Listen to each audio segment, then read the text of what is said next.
जय हिंद. नमस्ते विद्यार्थी मित्रांनो. आताच्या व्हिडिओमध्ये आपण M.Com part first semester first 2025 pattern मधील रिसर्च मेथोडॉलॉजी म्हणजे संशोधन पद्धती या विषयाच्या क्वेश्चन पेपरचा फॉर्मॅट आणि important question for study purpose Marathi as well as इंग्रजी माध्यमातून आपण बघणार आहोत. त्यामुळं परीक्षेला सामोरं जाण्यापूर्वी तुम्ही हा व्हिडिओ काळजीपूर्वक पद्धतीने बघा, जेणेकरून तुम्हाला परीक्षेत चांगल्या पद्धतीने तुम्हाला मार्क्स हे पडतील. बघा विद्यार्थी मित्रांनो, रिसर्च मेथोडॉलॉजी या विषयाला एकूण 4 क्रेडिट आहे.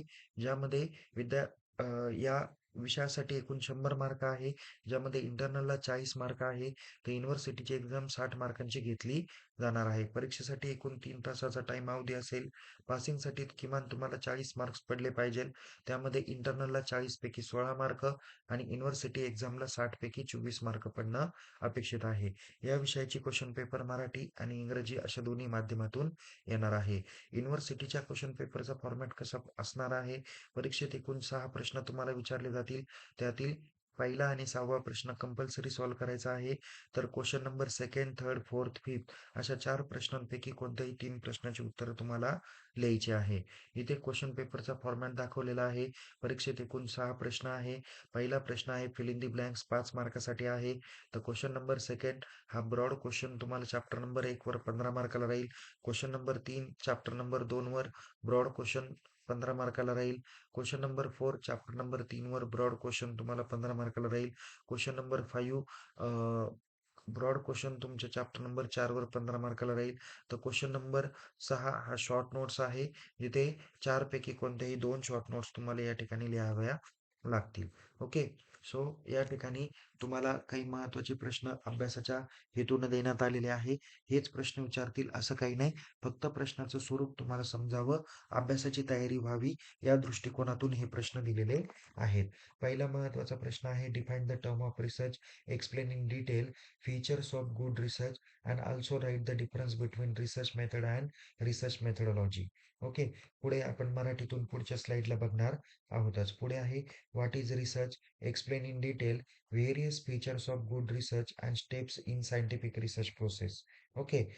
पुढे आहे what do you mean by the term of research, explain in details features and good research, features of good research and also write various types of research. पुढे आहे write meaning of the term of research, explain in details role of computer in research and also explain about SPSS. Okay. विद्यार्थी मित्रांनो, या ठिकाणी तुम्ही संशोधन म्हणजे काय याचं इंट्रोडक्शन, मिनिंग, डेफिनेशन किमान 2 पानांपर्यंत पाठपोट तुम्हाला कसं लिहिता येईल ते काळजीपूर्वक पद्धतीने बघा. चांगल्या संशोधनाचे वैशिष्ट्य असतील. त्याच्यानंतर संशोधनाच्या संदर्भातले वेगवेगळे काही प्रश्न आहे, की जसं की संशोधनाचे फीचर्स काय आहे, त्याचे वेगवेगळे टाइप्स काय आहे, त्याचं इम्पॉर्टन्स काय आहे, संशोधनातल्या पायऱ्या कोणत्या आहे, संशोधन आणि संशोधन पद्धती त्याच्यातला फरक काय आहे आणि रिसर्च त्याचा रोल कॉम्प्युटर रिसर्चमध्ये म्हणजे role of computer in research and also explain about SPSS. हे महत्त्वाचा प्रश्न तुम्ही काळजीपूर्वक करून ठेवा. जसं की या ठिकाणी सांगितलेलं आहे, संशोधन म्हणजे काय, ते संशोधनाची वैशिष्ट्ये आणि संशोधनाची वैशिष्ट्ये सविस्तर स्पष्ट करून संशोधन पद्धती विज्ञान, त्याला संशोधन पद्धतीच असं म्हणलं तरी चालेल, पण पद्धती विज्ञान यातील फरक स्पष्ट करा. असा महत्त्वाचा प्रश्न तुम्हाला 15 मार्काला विचारला जाऊ शकतो. पुढे आहे संशोधन म्हणजे काय? संशोधनाचे विविध वैशिष्ट्ये लिहा. वैज्ञानिक संशोधन प्रक्रियेतील पायऱ्या सविस्तर लिहा. स्टेप्स त्याला आपण म्हणतो. ओके. पुढे आहे संशोधन म्हणजे काय? त्याची वैशिष्ट्ये आणि संशोधनाचे प्रकार सविस्तर स्पष्ट करायचे आहे. पुढे शेवटचा महत्त्वाचा प्रश्न आहे संशोधन या संकल्पनेचा अर्थ लिहा. संशोधनात संगणकाची भूमिका सविस्तरपणे स्पष्ट करा आणि सांख्यिकीय सॉफ्टवेअर SPSSच्या वापराबद्दल देखील सविस्तर माहिती लिहा. कदाचित SPSS या नावाने तुम्हाला शॉर्ट नोट्स पण विचारली जाऊ शकते. पुढे आहे क्वेश्चन नंबर 3, जो ब्रॉड क्वेश्चन चॅप्टर नंबर 2 वर आधारित विचारला जाईल 15 मार्काला. त्यातील पहिला प्रश्न आहे what is sampling, explain in details various types of sampling. Okay. पुढचा प्रश्न आहे what is the research design, explain in details various classification of research design. त्याच्यानंतर पुढे आहे What is review of literature? Explain in details the need and sources of review of literature. नमुना निवड म्हणजे काय? नमुना निवडीच्या पद्धती जे काही विविध प्रकार आहेत ते स्पष्ट करायचे आहेत. पुढे संशोधन आराखडा म्हणजे काय? संशोधन आराखड्याचे विविध वर्गीकरण आणि प्रकार सविस्तरपणे स्पष्ट करायचे आहे. पुढे आहे साहित्याची समीक्षा. त्याला आपण रिव्ह्यू ऑफ लिटरेचर असं म्हणतो. ते म्हणजे काय? साहित्याच्या समीक्षाची आवश्यकता आणि त्याचे जे काही स्रोत आहे याबद्दल तपशीलवार तुम्हाला माहिती लिहायची आहे. क्वेश्चन नंबर 4 हा ब्रॉड क्वेश्चन चॅप्टर नंबर 3 वर आधारित 15 मार्काला आहे. ज्यामध्ये या टाईपचे प्रश्न विचारले जातील ते क्वेश्चनायर वरती जास्त करून डिपेंड आहे. Define the term of questionnaire in research, explain the details essentials of good questionnaire and also state the difference between questionnaire and schedule. पुढे आहे what is questionnaire in research, explain in details various types of questionnaire and stages in questionnaire design.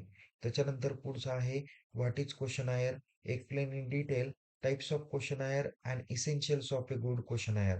म्हणजे थोडक्यात तुम्हाला questionnaire म्हणजे काय पुढे आपण मराठीतून पाहूयाच, पण questionnaire त्याचे इंट्रोडक्शन, मीनिंग, डेफिनेशन, त्याचे नेचर, त्याचे टाइप्स, अजून तुम्हाला त्या संदर्भातले काही महत्त्वाचे फीचर्स असतील, ओके, ते पण काळजीपूर्वक पद्धतीने तुम्हाला सॉल्व्ह करायचे आहे. तसेच तुम्हाला क्वेश्चनायरचे जे काही वेगवेगळे टाइप्स आहे आणि जे काही स्टेजेस आहेत त्या पण काळजीपूर्वक पद्धतीने पाहून ठेवायच्या आहेत. इथे मराठीतून तुम्हाला सारांश दिलेला आहे. क्वेश्चन नंबर 4चा संशोधनातील प्रश्नावली या शब्दाचा अर्थ लिहा. त्याच्या प्रभावलीचे वैशिष्ट्ये सविस्तरपणे स्पष्ट करून प्रश्नावली आणि अनुसूची यातील फरक स्पष्ट करा. ओके. शेड्यूलला आपण अनुसूची म्हणत असतो.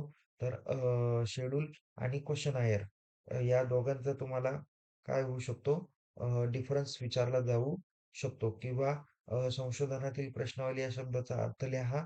प्रश्नावलीचे विविध प्रकार आणि प्रश्नावली डिझाईनमध्ये अंतर्भूत मुद्द्यांमध्ये सविस्तर लिहा. आता हा प्रश्न खाली पण तुम्हाला दिलेला आहे की प्रश्नावली म्हणजे काय? प्रश्नावलीचे विविध प्रकार आणि चांगल्या प्रश्नावलीच्या आवश्यक बाबीचे सविस्तर वर्णन करा.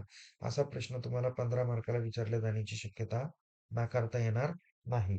पुढे आहे क्वेश्चन नंबर 5 जो लास्ट नंबर चॅप्टरवर आहे, चॅप्टर नंबर 4 वर, ज्याचं नाव आहे research report and mode for citation and bibliography. त्याच्यात पहिलं आहे what do you mean by research report, explain in details importance of types of research. पुढे आहे research what is research report, explain the detail importance and structure of research report. म्हणजे या ठिकाणी तुम्हाला research report, त्याचे importance, त्याच्यानंतर त्याचं structure आणि त्याचे जे काही वेगवेगळे टाइप्स आहे असे 4 प्रश्न तुम्हाला काळजीपूर्वक पद्धतीने चॅप्टर नंबर 4 वर आधारित पूर्ण करायचे आहे. जसं की संशोधन अहवाल म्हणजे काय? संशोधन अहवालाचे महत्त्व आणि प्रकार सविस्तर स्पष्ट करा. पुढे आहे संशोधन आराखडा म्हणजे काय? संशोधन आराखड्याचे महत्त्व आणि रचना किंवा मांडणी सविस्तरपणे स्पष्ट करा. प्रश्न क्रमांक 6 आहे, शॉर्ट नोट्स आहे. 4 पैकी 2 लिहायचे आहे. पहिले आहे सिग्निफिकन्स ऑफ रिसर्च, दुसरे आहे रिसर्च प्रॉब्लेम, तिसरा आहे रिव्ह्यू ऑफ लिटरेचर, चौथा आहे सोर्सेस ऑफ सेकंडरी डाटा, पाचवा आहे बिब्लिओग्राफी एंट्रीज, सहावा आहे फुटनोट, सातवा आहे difference between research method versus methodology. म्हणजे काही प्रश्नांमध्ये जर का तो क्वेश्चन नंबर सेकंड मध्ये विचारला नाही तर क्वेश्चन नंबर 6 मध्ये पण जास्त करून विचारला जाऊ शकतो किंवा इथं रोल ऑफ SPSS असा पण तुम्हाला मुद्दा मगाशीच सांगितलेला आहे. पुढे आहे अनालिसिस आणि इंटरप्रिटेशन ऑफ डेटा, महत्वाचा भाग आहे. पुढे आहे mode of a preparation a bibliography. पुढे आहे essential elements of good research. पुढे आहे ऑब्जेक्टिव्ह ऑफ रिसर्च. त्याच्या पुढे आहे रिसर्च प्रॉब्लेम. नंतर sources of secondary data. Next number 14 आहे इथिकल इश्यूज इन रिसर्च.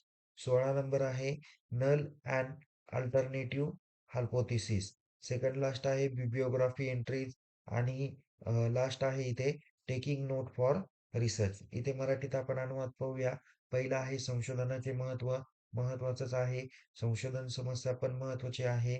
नंतर संदर्भ साहित्याचा आढावा, त्यानंतर दुय्यम माहितीचे स्रोत, संदर्भ सूची नोंद, तळटीप, संशोधन पद्धती आणि संशोधक पद्धतीशास्त्र यातील फरक, नंतर माहितीचे वर्गीकरण आणि अनुपान, त्याच्यानंतर ग्रंथसूची तयार करण्याची पद्धत, चांगल्या प्रश्नावलीचे आवश्यक घटक, संशोधनाची उद्दिष्टे, संशोधन समस्या, त्यानंतर दुय्यम माहितीचे स्रोत, संशोधनातील नैतिकतेबाबतच्या समस्या, शून्य आणि पर्यायी शून्य आणि पर्यायी गृहीतक आहे ज्याला नल आणि आपण काय म्हणू या ठिकाणी तुम्हाला मगाशी सांगितलं नल आणि झिरो.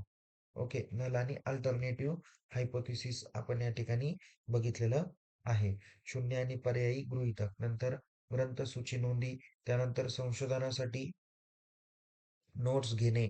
जसं फुटनोट इथं तुम्हाला सांगितलेले आहे, की माहितीचे वर्गीकरण आणि अनुमान, त्यानंतर टेकिंग नोट फॉर रिसर्च, असे काही महत्त्वाचे प्रश्न जे काही असतात, तर ते तुम्हाला विचारले जाण्याची जास्त शक्यता आहे. इथे काळजीपूर्वक पद्धतीने अभ्यासपूर्वक देण्याचा प्रयत्न केलेला आहे. आपण काळजीपूर्वक पद्धतीने या विषयाची संपूर्ण चांगल्या पद्धतीने तयारी करू शकता. मुद्देसूद उत्तरं लिहायला विसरू नका. बाकीच्या विषयाचे देखील क्वेश्चन पेपर आपल्या YouTube चॅनल आणि Telegram चॅनलवरती अपलोड केलेले आहे. काळजीपूर्वक पद्धतीने तुम्ही सर्व मेसेज बघत चला. YouTubeच्या व्हिडिओ वेळोवेळी बघा जेणेकरून परीक्षेमध्ये तुमचा गोंधळ होणार नाही. परीक्षेचं पूर्वतयारी आता सध्या करून घेतली जाणार आहे. ओके. सो या ठिकाणी तुमच्याकडून काही अपेक्षा असतील तर चॅट बॉक्समध्ये तुम्ही मेन्शन करा. पुन्हा भेटूया एका नवीन विषयासह, नवीन व्हिडिओसह. तोपर्यंत तुम्हाला येणाऱ्या परीक्षेसाठी खूप खूप शुभेच्छा. Take care. जय हिंद. धन्यवाद.